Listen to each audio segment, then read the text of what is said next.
But now my question is, we have got the thing that what we should do. What is the solution? How can we start doing this?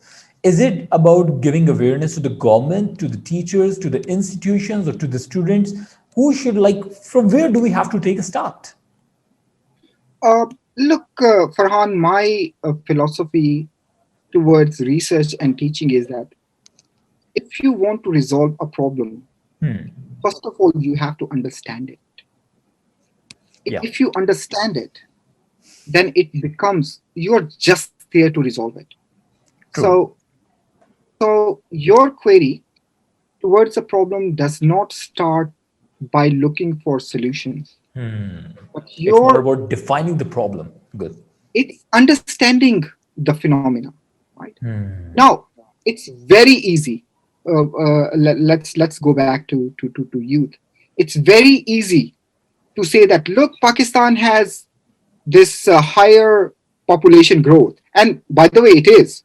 So Bangladesh, East Pakistan, their population was more than us, and that's why we had this constitution problem, and then the country separated. Right now, Bangladesh is 165 million, and we are 210 million. And if you want me to put into perspective, so that extra 60 million or 55 million, that is the population of whole of United Kingdom, England, Scotland, Wales, and Northern Ireland. Within 50 years, our population has actually surpassed Bangladesh. Now, it's very easy to paint it as a problem and then telling the youth, hey guys, zip up, right? So, no, this is basically an opportunity. Young population. I mean, if you just look into our neighborhood, one of the biggest challenge that China will face in near future. It's not US, it's not Russia, it's their aging population. And if you want more, another example, Japan, its population decreased one third within the span of one generation. One third population would be wiped out because there are not enough babies. Yeah.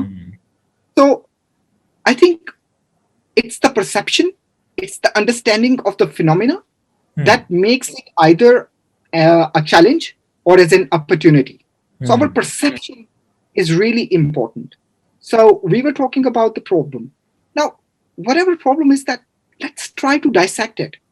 And this is really important. This is what need to be taught and is not taught. So basically, I tell my students that our class is about to graduate. And one of the take home point that I tell them that, look, please don't let university education come between you and wisdom, right?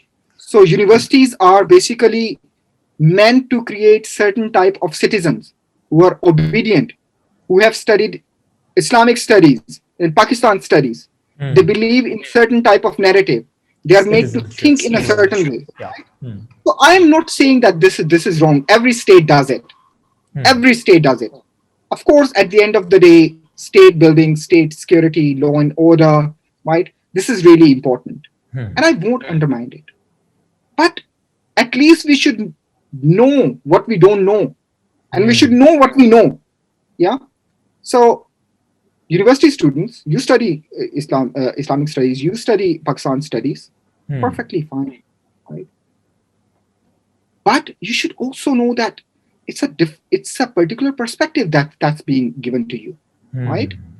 So one of the challenges I think for students is that universities don't prepare them and deliberately, right? I'm trained as a legal historian. I just want to give you one example. Please. You would know if you were a student in metric or in FSC or in BA. In English, you would never score more than 60%. That would be the highest you can do it, right? Because I studied elective. But in Arabic and Persian, you can score until 98%. right? Hmm. So Hmm. this was deliberately done that a native does not have the mind to grasp English. The maximum a native can get in this foreign language is 60%. Hmm. But in other languages, in maths, you can score 100%. In Arabic, in Persian, in political science, you can Hmm. score. Hmm. But in English, you cannot score more than 60, right? And that has been ingrained in us in such a way that in number of our rural areas, students, the highest ratio of failure is in English. In CSS, majority of people fail. In essay writing, Hmm. in English, True. I want to ask them, what are your standards? How you fail in essays? Because the standards are not defined and you actually control, you exercise power by keeping your standards deliberately vague and by manipulating your standards in such a way that you intellectually colonize people, Hmm. the mindsets, right? So youth, this is what I want to tell the youth. Understand these things. It's not the local hegemony, it's not the colonial hegemony. There is also global hegemony, there is Hmm. local hegemony, right? So there is a lot more going on.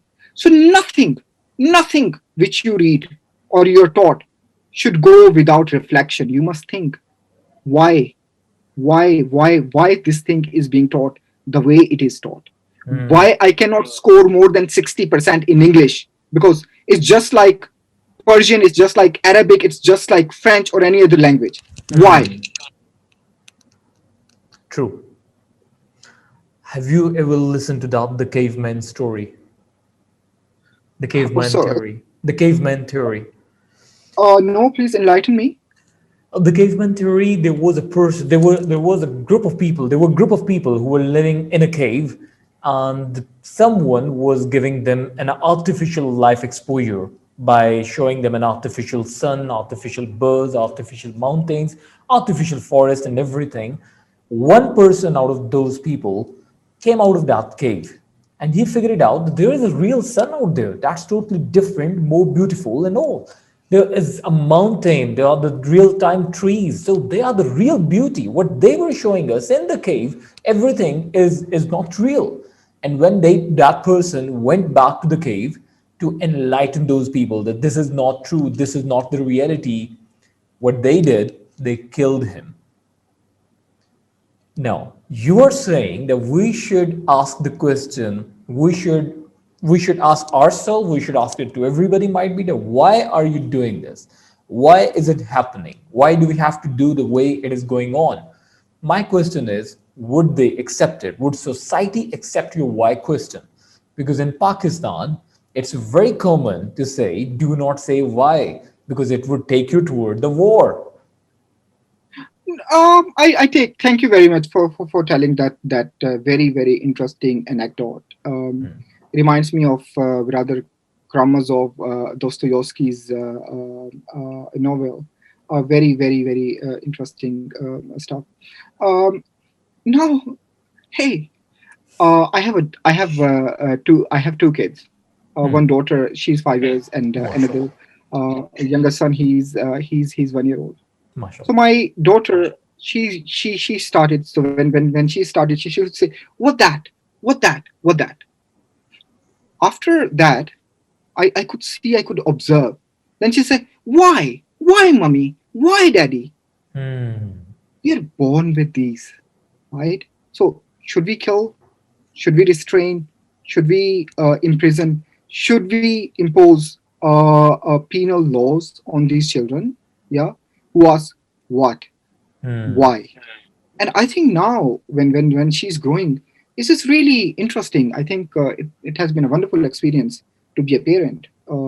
It helped me become a good teacher. That how her journey from what to Hmm. why, and now how. Now we are very Hmm. imaginative. She's very imaginative. Everything speaks for her. Her cars. So I have to pretend I'm car. I'm Audi. I speak. And then we were walking in the park. Then trees speak to her. Insect Hmm. speaks to her. right? Very imaginative. And we created these stories. So one of our stories is England. So it's a kitten has taken over the whole country, and they just name England as England.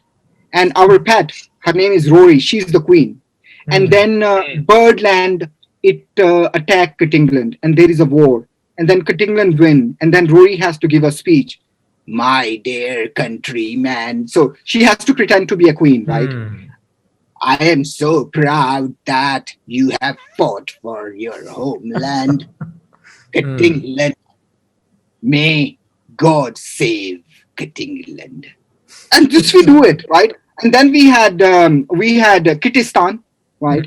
About Pakistan, right? So There's a we Kyrgyzstan. took All right. exactly. So much imagination, like everything speaks, everything has a voice. So what happens? What education system does all over the world? I'm not. I don't want to specify Pakistan. Is kill this creativity, this imagination, this inborn instinct of asking questions. Now, I don't want to be too much dramatic. I do understand that there is difference between religion and philosophy. So in philosophy, questions which cannot be answered, and in religion, answers which cannot be questioned. Right. So yeah. So I mean, we just maybe keep these two together, and knowing that what's their nature, or what's their essence. Yeah. Okay, wonderful.